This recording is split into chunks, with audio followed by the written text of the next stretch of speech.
When my daughter's fever hit 104 degrees, my mother-in-law ordered me to stay and cook for her guests instead of taking her to the hospital. "Give her medicine and stop embarrassing this family," she snapped.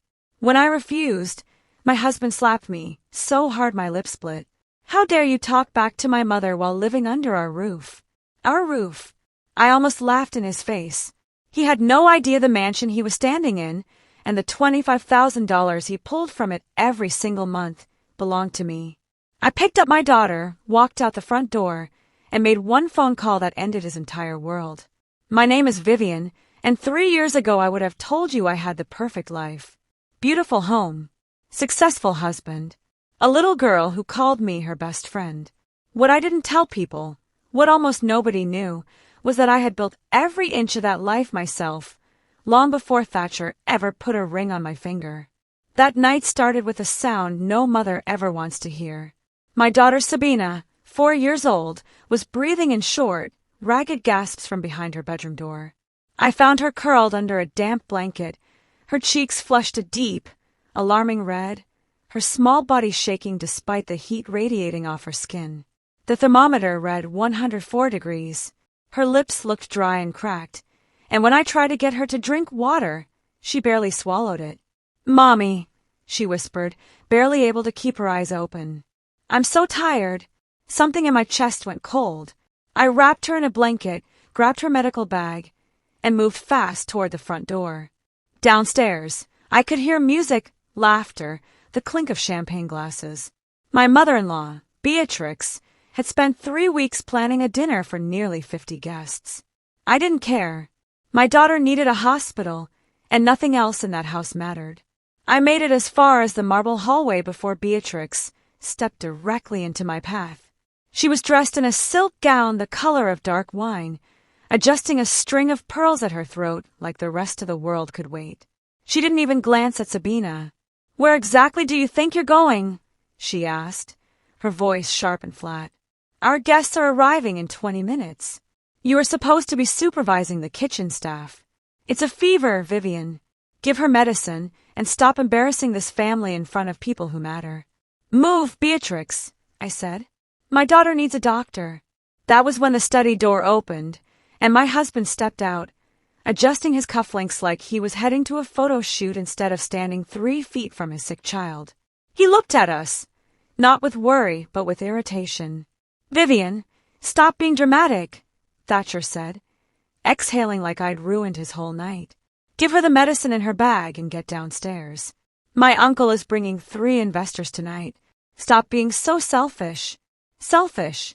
I stood there holding our burning, trembling daughter, and my husband called me selfish. I looked around that hallway, the imported marble under our feet, the chandelier above our heads, the art on the walls that I had personally selected and paid for, and I understood something with total clarity. These 2 people were willing to gamble my daughter's life to protect their reputation with strangers. "Get out of my way," I said, and I stepped forward. Thatcher's face changed. Without a single word of warning, he lunged, not toward his daughter, but toward me. His open hand cracked across my face with enough force that I stumbled into the wall, my lips splitting against my own teeth. I tightened my arms around Sabina so she wouldn't slip, and I felt blood pool against my tongue. Beatrix watched the whole thing with something close to satisfaction. Thatcher pointed a shaking finger at me. "How dare you talk back to my mother in our house? Walk out that door, and you leave with nothing. No money, no house, no custody of that little girl." He genuinely believed I was a helpless woman who survived on his paycheck. He expected tears, an apology, surrender. Instead, something inside me went quiet. The version of me that had spent years keeping the peace died right there in that hallway. I didn't cry.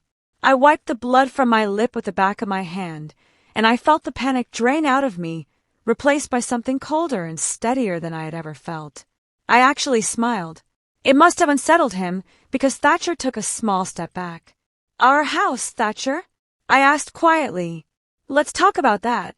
To understand why that sentence made Thatcher's face go pale, you need to understand who I was before I became Thatcher's wife in the eyes of his family. I grew up with very little. My mother raised me alone after my father left, working 2 jobs just to keep our small apartment heated through the winter. I promised myself I would never depend on anyone else to survive. By 19, I was working retail during the day and taking online finance courses at night. By 23, I had saved enough to make my first small investment in a distressed rental duplex nobody wanted. I fixed it up myself, rented both units, and used the income to buy a second property, then a third.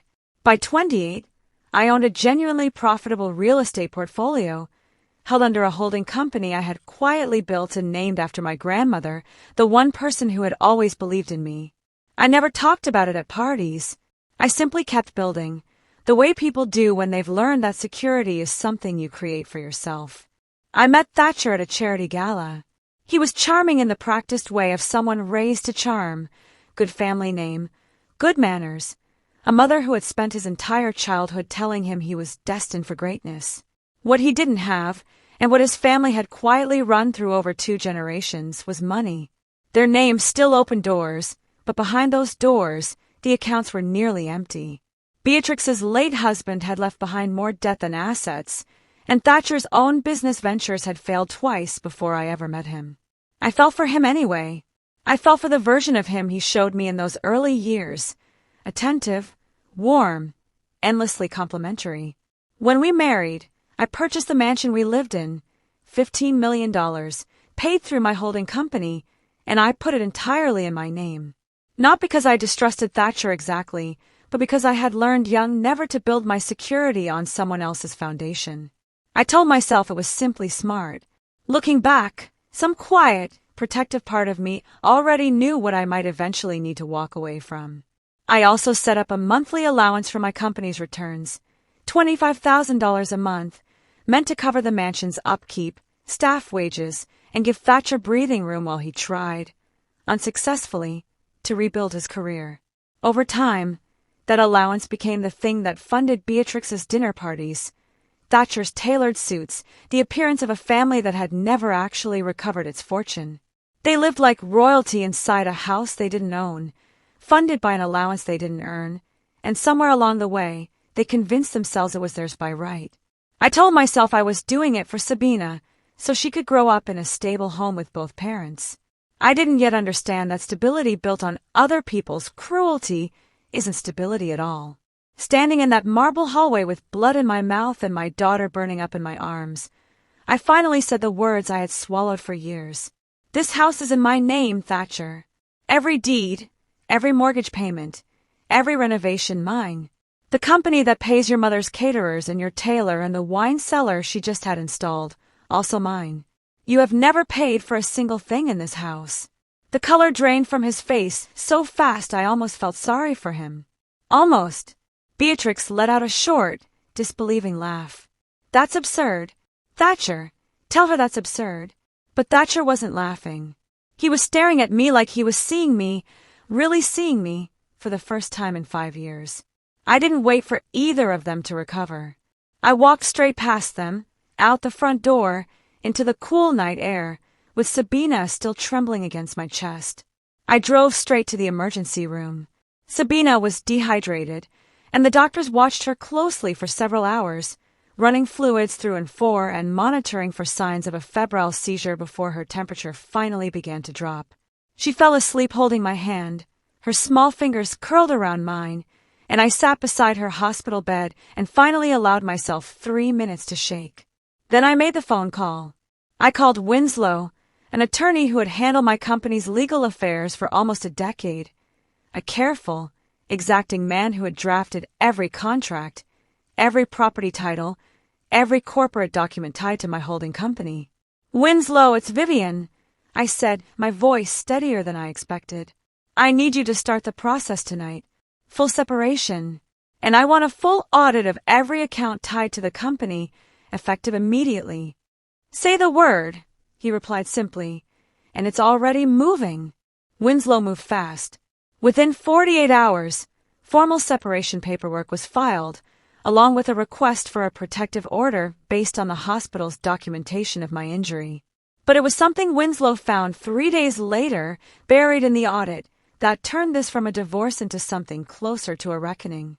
6 weeks earlier, Someone had contacted my company's registered agent requesting a copy of the holding company's formation documents, the paperwork that established, in plain legal language, exactly who owned what. The request had come from a small law office Winslow didn't recognize. When he traced it, the retainer had been paid by Beatrix. She hadn't just been planning a dinner party that night. She had been quietly building a case, with a lawyer of her own, to argue that because Thatcher had lived in the house for 5 years and contributed his name and social standing to my company's growth, he was entitled to a claim on it. It was a long shot, legally speaking, built on almost nothing. But Winslow found something else in that file that made my stomach turn. A draft document, never filed, that used a signature block matching mine on a request to add Thatcher as a co-signer to my company's primary operating account. The signature wasn't mine.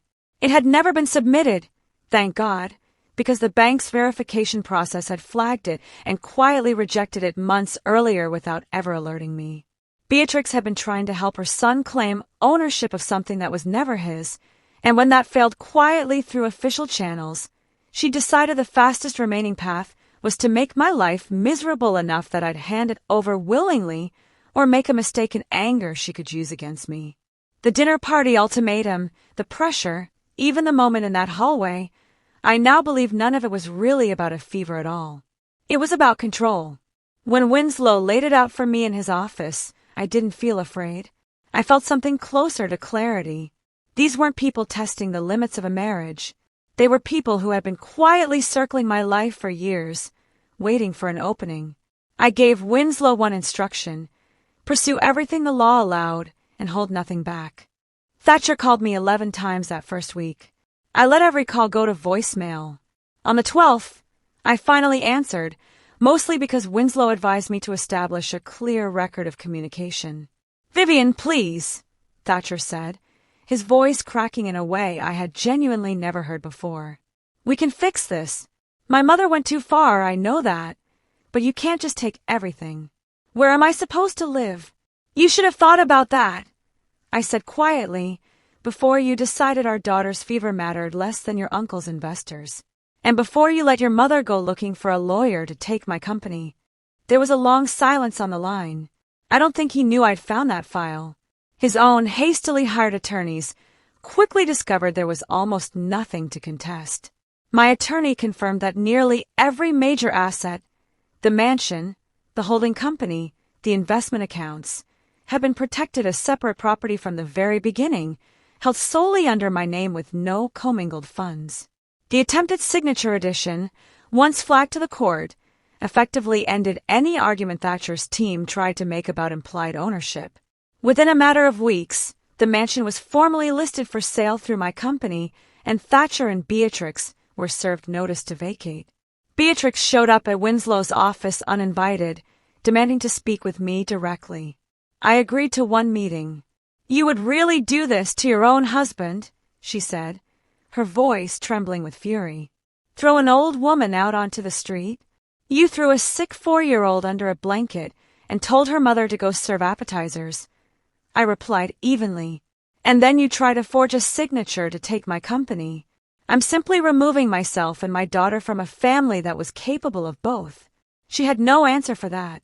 At the first custody hearing, the judge reviewed the hospital records documenting the timeline of that night, the photographs Winslow had insisted I take of my injury before I left the house, and Beatrix's own text messages, obtained through discovery, instructing household staff to keep the child upstairs and quiet during the party. The judge granted me primary custody on a temporary basis, with the case set to finalize in the following months, and ordered that Thatcher's contact with Sabina be supervised in the meantime. 6 months later, the mansion sold for slightly above asking price. Thatcher moved into a modest 1-bedroom apartment across town.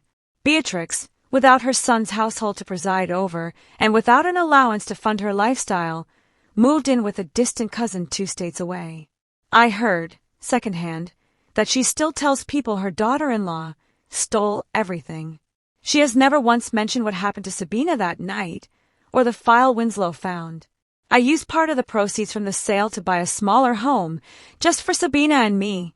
Nothing extravagant, but warm, quiet and entirely ours. No marble hallways. No dinner parties I was expected to disappear into. Just a kitchen where I cook because I want to, and a living room where Sabina does her puzzles on the floor while I work nearby. She's healthy now. Thriving, actually. She still talks sometimes about the hospital night. In the simple, unbothered way small children process frightening things, and each time she does, I remind her that I will always choose her, without hesitation, over anyone else's comfort or reputation. I kept building my company. It's grown since the divorce finalized, not in spite of what happened, but almost because of it. I stopped spending my energy managing other people's expectations and started spending it on the thing I was actually good at. The custody case closed permanently a year later, exactly as it began, with primary custody firmly mine and Thatcher's visits limited to supervised time.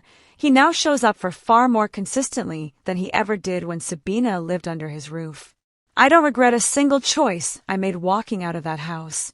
I regret, if anything, that it took a 104-degree fever, a split lip, and a forged signature to finally show me what I had already built for myself, years before I ever needed it.